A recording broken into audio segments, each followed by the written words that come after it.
23 जनवरी 2025 प्रातः मुरली। ओम शांति। बाप दादा मधुबन। मीठे बच्चे, इस पुरानी दुनिया में कोई भी सार नहीं है, इसलिए तुम्हें इससे दिल नहीं लगाना है।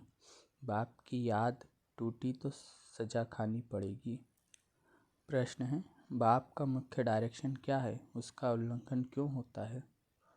उत्तर है, बाप का डायरेक्शन है किसी से सेवा मत लो, क्योंकि तुम खुद सर्वेंट हो, परंतु देह अभिमान के कारण बाप के इस डायरेक्शन का उल्लंघन करते हैं। बाप कहते हैं तुम यहाँ सुख लेंगे तो वहाँ सुख कम हो जाएगा। कई बच्चे कहते हैं हम तो इंडिपेंडेंट रहेंगे, परंतु तुम सब बाप पर डिपेंड करते हो। गीत है, दिल का सहारा टूट न जाए। ओम शांति। शिव भगवान वाच अपने सालिग्रामों प्रति। शिव और सालिग्राम को तो सब मनुष्य जानते हैं, दोनों निराकार हैं। अब श्री कृष्ण भगवान वाच कह नहीं सकते, भगवान एक ही होता है, तो शिव भगवान वाच किसके प्रति? रूहानी बच्चों प्रति। बाप ने समझाया है बच्चों का अब कनेक्शन है ही बाप से, क्योंकि पतित पावन ज्ञान का सागर स्वर्ग का वर्षा देने वाला तो शिव बाबा ही ठहरा। याद भी उनको करना है। ब्रह्मा है उनका भाग्यशाली रथ द्वारा ही बाप वर्षा देते हैं। ब्रह्मा वर्षा देने वाला नहीं है, वह तो लेने वाला है। तो बच्चों को अपने को आत्मा समझ बाप को याद करना है। मिसाल समझो, रथ को कोई तकलीफ होती है, वह कारणे अकारणे बच्चों को मुरली नहीं मिलती है, तो बच्चों का सारा टेंशन जाता है शिव बाबा तरफ। वह तो कभी बीमार पड़ नहीं सकते, बच्चों को इतना ज्ञान मिला है, वह भी समझा सकते हैं। प्रदर्शनी में बच्चे कितना समझाते हैं, ज्ञान तो बच्चों में है ना।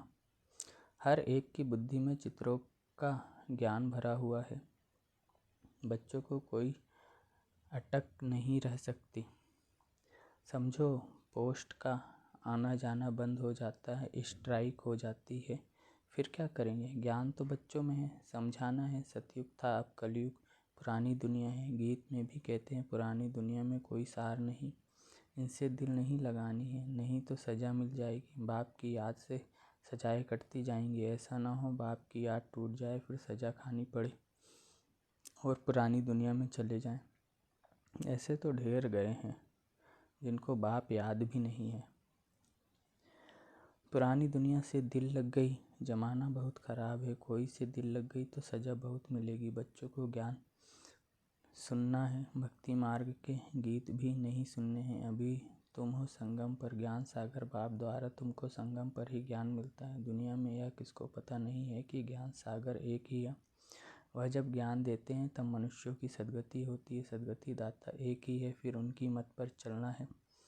माया छोड़ती कोई को भी नहीं है, देह अभिमान के बाद ही कोई न कोई भूल होती है। कोई सेमी काम वश हो जाते हैं, कोई क्रोधवश। मनसा में तूफान बहुत आते हैं, प्यार करें ये करें, कोई के शरीर से दिल नहीं लगानी है। बाप कहते हैं अपने को आत्मा समझो तो शरीर का भान न रहे, नहीं तो बाप की आज्ञा का उल्लंघन हो जाता है। देह अहंकार से नुकसान बहुत होता है, इसलिए देह सहित सब कुछ भूल जाना है, सिर्फ बाप को और घर को याद करना है। आत्माओं को बाप समझाते हैं, शरीर से काम करते मुझे याद करो तो विकर्म भस्म हो जाएंगे। रास्ता तो बहुत सहज है, यह भी समझते हैं तुमसे भूलें होती रहती हैं, परंतु ऐसा ना हो भूलों में फंसते ही जाओ। एक बार ही भूल हुई, फिर वह भूल नहीं करनी चाहिए। अपना कान पकड़ना चाहिए, फिर यह भूल नहीं होगी। पुरुषार्थ करना चाहिए। अगर घड़ी घड़ी भूलें होती हैं तो समझना चाहिए हमारा बहुत नुकसान होगा। भूल करते करते तो दुर्गति को पाया है ना, कितनी बड़ी सीढ़ी उतर कर क्या बने हैं। आगे तो यह ज्ञान नहीं था, अभी नंबरवार पुरुषार्थ अनुसार ज्ञान में सब प्रवीण हो गए हैं। जितना हो सके अंतर्मुखी भी रहना है, मुख से कुछ कहना नहीं है। जो ज्ञान में प्रवीण बच्चे हैं वह कभी पुरानी दुनिया से दिल नहीं लगाएंगे। उनकी बुद्धि में रहेगा हम तो रावण राज्य का विनाश करना चाहते हैं। यह शरीर भी पुराना रावण संप्रदाय का है, तो हम रावण संप्रदाय को क्यों याद करें, एक राम को याद करें। सच्चे पिता व्रता बने ना। बाप कहते हैं मुझे याद करते रहो तो तुम्हारे विकर्म विनाश हो जाएंगे। पिता व्रता अथवा भगवान व्रता बनना चाहिए। भक्त भगवान को ही याद करते हैं कि हे भगवान, आकर हमें सुख शांति का वर्षा दो। भक्ति मार्ग मैं तो कुर्बान जाते हैं बलि चढ़ते हैं, यहाँ बलि चढ़ने की बात तो नहीं है। हम तो जीते जी मरते हैं, गोया बलि चढ़ते हैं। यह है जीते जी बाप का बनना, क्योंकि उनसे वर्षा लेना है, उनकी मत पर चलना है। जीते जी बलि चढ़ना, वारी जाना वास्तव में अभी की बात है। भक्ति मार्ग में वह फिर कितना जीव घात आदि करते हैं, यहाँ जीव घात की बात नहीं। बाप कहते हैं अपने को आत्मा समझो, बाप से योग लगाओ, देह अभिमान में नहीं आओ। उठते बैठते बाप को याद करने का पुरुषार्थ करना है। 100% पास तो कोई हुआ नहीं है, नीचे ऊपर होते रहते हैं, भूलें होती हैं, उस पर सावधानी नहीं मिलेगी तो भूले छोड़ेंगे कैसे। माया किसको भी छोड़ती नहीं है। कहते हैं बाबा हम माया से हार जाते हैं, पुरुषार्थ करते भी हैं, फिर पता नहीं क्या होता है हमसे। इतनी कड़ी भूलें पता नहीं कैसे हो जाती हैं। समझते भी हैं ब्राह्मण कुल में इससे हमारा नाम बदनाम होता है, फिर भी माया का ऐसा वार होता है जो समझ में नहीं आता। देह अभिमान में आने से जैसे बेसमझ बन जाते हैं, बेसमझी के काम होते हैं तो ग्लानि भी होती है, वर्षा भी कम हो जाता है। ऐसे बहुत भूले करते हैं। माया ऐसा जोर से थप्पड़ लगा देती है जो खुद तो हार खाते हैं और फिर गुस्से में आकर किसको थप्पड़ व जूता आदि मारने लग पड़ते हैं, फिर पश्चाताप भी करते हैं। बाबा कहते हैं कि अब तो बहुत मेहनत करनी पड़ी, अपना भी नुकसान किया तो दूसरे का भी नुकसान किया, कितना घाटा हो गया। राहु का ग्रहण बैठ गया। अब बाप कहते हैं दे दान तो छूटे ग्रहण। राहु का ग्रहण बैठता है तो फिर वह टाइम लेता है, सीढ़ी चढ़कर फिर उतरना मुश्किल होता है। मनुष्य को शराब की आदत पड़ती है तो फिर वह छोड़ने में कितनी मुश्किलात होती है। सबसे बड़ी भूल है काला मुँह करना। घड़ी घड़ी शरीर याद आता है, फिर बच्चे आदि होते हैं तो उनकी ही याद बनी रहती है। वह फिर दूसरों को ज्ञान क्या देंगे, उनका कोई सुनेंगे भी नहीं। हम तो अभी सबको भूलने की कोशिश कर एक को याद करते हैं, इसमें संभाल बहुत करनी पड़ती है। माया बड़ी तीखी है, सारा दिन शिव बाबा को याद करने का ही ख्याल रहना चाहिए। अब नाटक पूरा होता है, हमको जाना है, यह शरीर भी खत्म हो जाना है। जितना बाप को याद करेंगे तो देह अभिमान टूटता जाएगा और कोई की भी याद नहीं होगी। कितनी बड़ी मंजिल है, सिवाय एक बाप के और कोई के साथ दिल नहीं लगानी है, नहीं तो ज़रूर वह सामने आएंगे, वेर ज़रूर लेंगे। बहुत ऊंची मंजिल है, कहना तो बड़ा सहज है, लाखों में कोई एक दाना निकलता है। कोई स्कॉलरशिप भी लेते हैं ना, जो अच्छी मेहनत करेंगे ज़रूर स्कॉलरशिप लेंगे। साक्षी हो, देखना है कैसे सर्विस करता हूँ। बहुत बच्चे चाहते हैं जिस्मानी सर्विस छोड़ इसमें लग जावे, परंतु बाबा सरकमस्टांस भी देखते हैं। अकेला है, कोई संबंधी नहीं है तो हर्जा नहीं, फिर भी कहते हैं नौकरी भी करो और या सेवा भी करो। नौकरी में भी बहुतों के साथ मुलाकात होगी। तुम बच्चों को ज्ञान तो बहुत मिला हुआ है, बच्चों द्वारा भी बाप बहुत सर्विस कराते रहते हैं। कोई में प्रवेश कर सर्विस करते हैं, सर्विस तो करनी ही है। जिनके माथे मामला वो कैसे नींद करे, शिव बाबा तो है ही जागती ज्योत। बाप कहते हैं मैं तो दिन रात सर्विस करता हूँ, थकता शरीर है, फिर आत्मा भी क्या करे, शरीर काम नहीं देता है। बाप तो अथक है ना, वह है जागती ज्योत, सारी दुनिया को जगाते हैं। उनका पाठ ही वंडरफुल है, जिसको तुम बच्चों में भी थोड़े जानते हैं। कालों का काल है, बाप उनकी आज्ञा नहीं मानेंगे तो धर्मराज से डंडा खाएंगे। बाप का मुख्य डायरेक्शन है किसी से सेवा मत लो, परंतु देह अभिमान में आकर बाप की आज्ञा का उल्लंघन करते हैं। बाप कहते हैं तुम खुद सर्वेंट हो, यहाँ सुख लेंगे तो वहाँ सुख कम हो जाएगा। आदत पड़ जाती है तो सर्वेंट बिगड़ रह नहीं सकते हैं। कई कहते हैं हम तो इंडिपेंडेंट रहेंगे, परंतु बाप कहते हैं डिपेंड रहना अच्छा है। तुम सब बाप पर डिपेंड करते हो, इंडिपेंडेंट बनने से गिर पड़ते हैं। तुम सब डिपेंड करते हो शिव बाबा पर, सारी दुनिया डिपेंड करती है। तब तो कहते हैं हे पतित पावन आओ, उनसे ही सुख शांति मिलती है, परंतु समझते नहीं है। यह भक्ति मार्ग का समय भी पास करना ही है। जब रात पूरी होती है तब बाप आते हैं, 1 सेकंड का भी फर्क नहीं पड़ सकता। बाप कहते हैं मैं इस ड्रामा को जानने वाला हूँ, ड्रामा के आदि मध्य अंत को और कोई भी नहीं जानते। सतयुग से लेकर यह ज्ञान प्रायः लोप है। अभी तुम रचयिता और रचना के आदि मध्य अंत को जानते हो, इसको ही ज्ञान कहा जाता है, बाकी सब है भक्ति। बाप को नॉलेजफुल कहते हैं, हमको वह नॉलेज मिल रही है। बच्चों को नशा भी अच्छा होना चाहिए, परंतु यह भी समझते हैं कि राजधानी स्थापन होती, कोई तो प्रजा में भी साधारण नौकर चाकर बनते हैं। जरा भी ज्ञान समझ में नहीं आता, वंडर है ना। ज्ञान तो बड़ा सहज है, 84 जन्मों का झगड़ा पूरा हुआ, अब जाना है अपने घर। हम ड्रामा के मुख्य एक्टर हैं, सारे ड्रामा को जान गए हैं।